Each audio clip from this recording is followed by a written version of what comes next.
Olá pessoal, essa é uma videoaula sobre análise termodinâmica de ciclos de potência. A gente vai ver os ciclos Rankine, Brayton e Otto rapidamente e qual a influência que um ciclo de cogeração acoplado a ele traz em relação a um ciclo de potência simples, né? Bom, num ciclo de potência comum de uma máquina térmica, qualquer um desses ciclos, eu teria energia fornecida por um combustível, né, que entra no meu ciclo. Uma parte é transformada em energia mecânica e depois em energia elétrica pelo gerador, e uma parte é rejeitada como calor. Então, o que eu quero em geral no ciclo de potência simples é otimizar a eficiência, que é a relação entre a energia útil, que é a energia elétrica, sobre a energia gasta, que é a energia do combustível. Tá? Então, é W sobre F a eficiência de uma máquina térmica de potência simples. No caso de cogeração, eu tenho dois efeitos úteis. Eu tenho energia elétrica e tenho calor útil, embora eu também tenha que rejeitar uma parte de calor, não tem jeito, para fechar a conta térmica aqui, né? Primeira lei.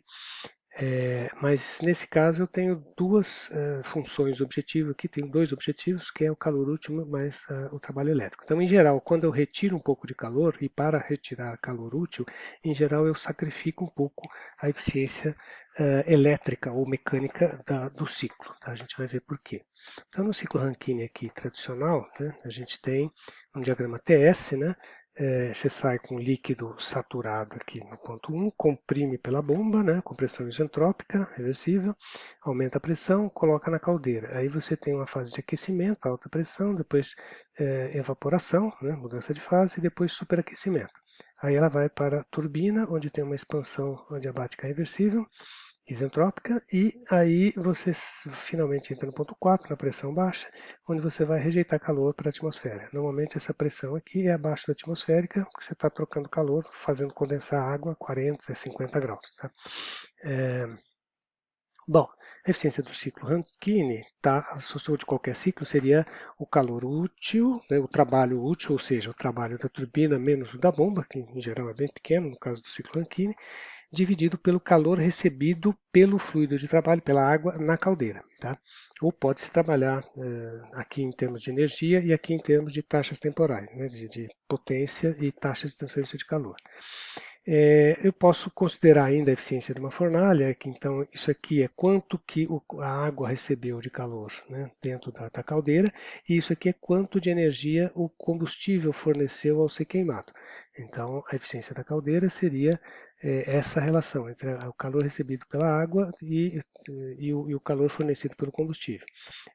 De uma forma geral, no ciclo, a eficiência geral global da planta seria então a potência elétrica que eu tenho dividido pela taxa de fornecimento de calor pelo combustível, né? Ou seja, é a eficiência térmica vezes a eficiência do boiler, né? Da caldeira. Tá? Para um sistema de cogeração, isso aqui seria uma proposta de um, né? Então eu teria uma caldeira e teria várias formas de, né? Eu tenho meu sistema, né? Meu processo produtivo que eu preciso de calor.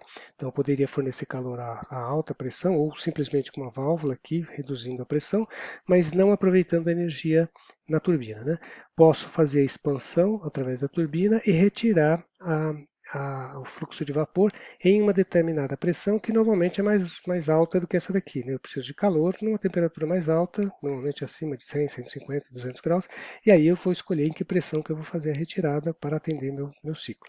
E parte do vapor poderia passar por um condensador, expandir totalmente na turbina, dependendo da demanda que eu tenho aqui. Então seria uma forma de modular, a potência da turbina estaria sempre recebendo a vazão máxima, né, que passa pelo ciclo, enquanto o meu processo poderia variar ao longo do tempo, e aí eu vario a quantidade que sai por aqui e que sai por aqui. Tá?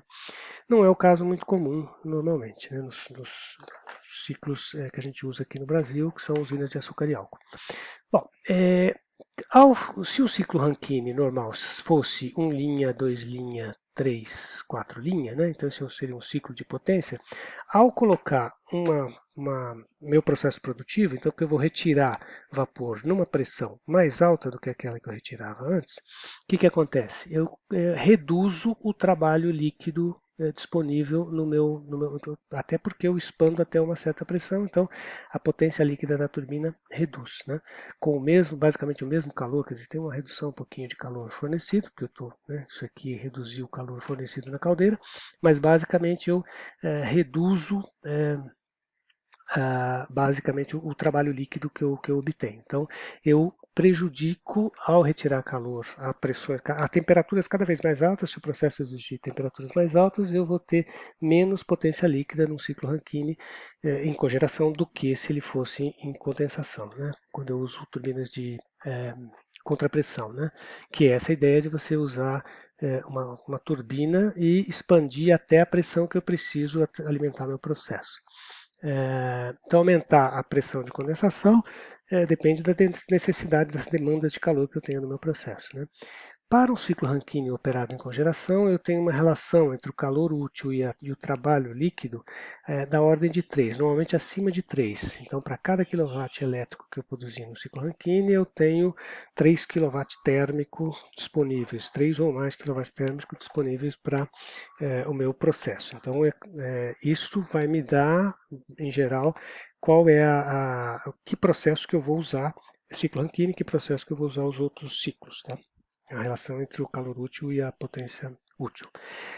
Como eu reduzi o trabalho líquido, né, ao aumentar a pressão aqui do evaporador, eu posso aumentar a pressão da caldeira e aí eu vou estar produzindo mais trabalho do que no processo com uma pressão mais baixa. Então, isso é uma forma de compensação. Então, o setor sucroalcooleiro, em geral, fez isso, né? Trabalhava com pressões de 30 atmosferas na caldeira, depois ele foi aumentando para 60, hoje você tem 90 ou 120 bar de pressão na caldeira, para poder produzir mais potência elétrica e vender para a rede. Tá? Isso implica em custo maior, porque a caldeira vai ser mais reforçada, precisa de mais, né? As paredes são mais grossas, enfim. E poderia ter um problema de título aqui, né? Mas como você subiu a pressão na saída, então não tem esse problema não. Bom, se vocês quiserem uma análise mais detalhada sobre ciclo Rankine, eu tenho esse link aqui, que é a aula do ECE sobre ciclos Rankine, disponível no link, vocês podem dar uma olhada. Tá? Nos ciclos de turbina a gás, que é o ciclo Brayton, né? Então, esse aqui seria o ciclo Brayton, um ciclo fechado, não teria ar sendo comprimido, aí você recebe calor a alta temperatura, depois você expande isentropicamente na turbina e depois troca calor a pressão constante. O ciclo real, na realidade, você pega ar atmosférico, comprime no compressor, aumenta a temperatura e pressão, depois você queima um combustível aqui, expande na turbina e expande até a pressão atmosférica e isso joga fora os produtos de combustão. Então aqui eu teria o processo de compressão isentrópico, recebimento de calor a pressão constante, expansão isentrópica até a pressão atmosférica e depois rejeição de calor. Tá? Para um ciclo padrão ar-frio, ou seja, usando como modelo gás ideal e o CP constante, a eficiência desse ciclo é função apenas da relação de pressões. Então, quanto maior a relação de pressões aqui no ciclo, maior é a eficiência. Tá? Aqui, por exemplo, a gente pode ver que num ciclo onde eu tenho uma razão de pressões bem altas, quer dizer, eu comprimo até uma alta pressão, depois forneço pouco calor e depois expando. Perceba que a temperatura desse ponto T4 é bem baixa, então eu tenho pouco calor em relação ao trabalho líquido produzido. Agora, num ciclo de baixa razão de pressões, então eu expando comprimo até 2, depois eu forneço calor, todo esse calor aqui até lá embaixo, e depois expando, mas veja que a temperatura no ponto 4 é mais alta do que no 4'. Então, com baixas razões de pressões, eu vou trabalhar com ciclos que se adequam melhor à cogeração, porque eu preciso fornecer calor a alta temperatura. Então, ele vai ter menor eficiência elétrica, mas vai ter uma boa gama, uma boa quantidade de calor útil permitido. Tá? Aqui seria, teoricamente, né, qual seria a eficiência em função da razão de pressões. Então, quanto maior a razão de pressão, maior a eficiência, mas até que ele se achata aqui, ele chega. Mas para baixas razões de pressão, a eficiência é baixa. Mas para cogeração é interessante. Tá? Só para, em termos de utilização técnica, os dados técnicos, né, eles não falam em eficiência, mas eles falam heat rate, que é a taxa de calor, né, o consumo específico de calor, que é dado entre o calor fornecido, né, recebido pelo ar, dividido pelo W. Lá. Na realidade, é global, né, então ele trabalha com o F ponto, o poder calorífico do combustível, né, M ponto vezes poder calorífico dividido por W ponto. Na realidade, eles trabalham com energia, né, não com taxa. Então, as unidades em geral é kilojoule, que é fornecido pelo poder calorífico, e quilowatt-hora, que é a energia produzida pela turbina. Tá? É, o ciclo Brayton vai trabalhar com uma relação entre calor útil e energia térmica, né? E trabalho entre 1 e 2,5. Então veja que reduziu em relação ao ciclo Rankine, que era acima de 3. Aqui o ciclo Brayton vai ter trabalhando tem uma faixa entre 1 e 2,5. Então ele produz menos calor em relação ao trabalho produzido. Tá? Bom, finalmente os motores alternativos de ciclo Otto, tá? Você tem aqui um diâmetro, um cilindro, um dispositivo cilindro embro, né? Então o cilindro vai operar entre o ponto morto superior e o ponto morto inferior, né? Que é o curso do cilindro. E o diâmetro dele, né? Então, e aqui na parte de cima, onde ele para entre os, então, ainda ao chegar ao ponto morto superior, você tem ainda o volume da câmara de combustão, que é necessário para você ter a expansão das válvulas, né, abertura e fechamento das válvulas e não bater na cabeça do pistão. Né? É, então, os motores de ciclo Otto, a eficiência deles estão relacionadas à taxa de compressão, que diferentemente do ciclo Brayton, que era a razão de pressões, isso aqui é uma razão volumétrica. Então, é o volume de todo o êmbolo aqui, quando eu tô, o cilindro, né, quando eu estou com o êmbolo no ponto morto inferior, dividido pelo volume mínimo, que é quando eu estou no volume no ponto morto superior, tá? Que é a câmara de combustão. Então, quanto maior a taxa de compressão, ou seja, quanto menor for a câmara de combustão em relação ao deslocamento volumétrico do pistão, maior a eficiência. Tá?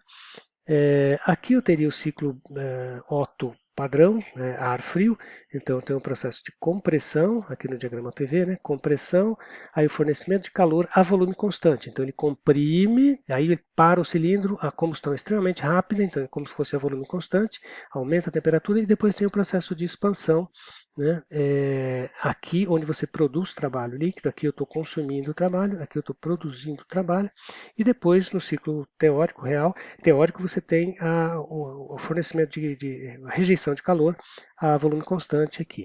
No ciclo real, na realidade, você tem a compressão, a ignição, a expansão, só que depois esse ciclo aqui, né, você tem mais uma ida e volta do pistão, que é a exaustão e então eu estou jogando os gases de combustão fora com a válvula aberta, válvula de escape aberta, e depois eu abro a válvula de admissão e desço para admitir uma nova mistura ou ar. Né? Aqui estaria o diagrama PV, né? E aqui estaria o diagrama TS do ciclo Otto. Né?